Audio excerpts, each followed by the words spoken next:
عسى بها خير الأنام بينكم أفشوا السلام إن تفعلوه تحاببتم هذه تحية الإسلام. حضرت اعمش بن مسروق اللہ تعالیٰ کے عبادت گزار بندے تھے جنہوں نے ایک شخص کا واقعہ بیان کیا جو جنگل میں رہتا تھا، جس کے پاس ایک گدھا، ایک کتا اور ایک مرغا تھا.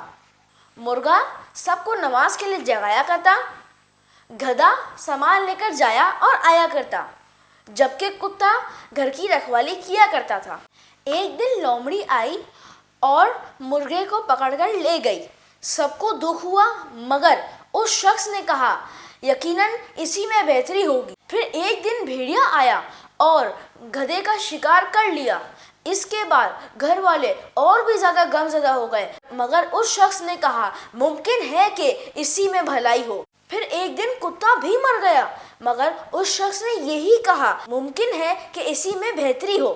ابھی تو کچھ ہی دن گزرے تھے کہ کچھ ڈاکو ان کی آبادی کی طرف آئے اور جس گھر میں سے جانوروں کی آواز سنائی دیتی ان کے پاس جا کے ان کو قید کر کے لوٹ لیا کرتے. صرف اس نیک شخص کا گھر جانوروں کے نہ ہونے کی وجہ سے محفوظ رہا. معلوم ہوا کہ جب کبھی نقصان ہو تو صبر سے کام لینا چاہیے کیونکہ ہو سکتا ہے کہ اس کے اندر ہمارے لیے کوئی بڑا فائدہ پوشیدہ ہو.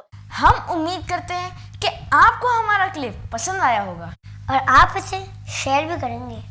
اور ہاں، آپ ہمارے یوٹیوب چینل کو سبسکرائب اور فیس بک پیج کو لائک کرنا نہ بھولیے گا. آپ اپنا فیڈ بیک کمنٹ باکس میں ضرور دیجیے گا جس کا ہمیں انتظار رہے گا. وقرأ صنوف الكتب وتم على تواضع لا تفتخر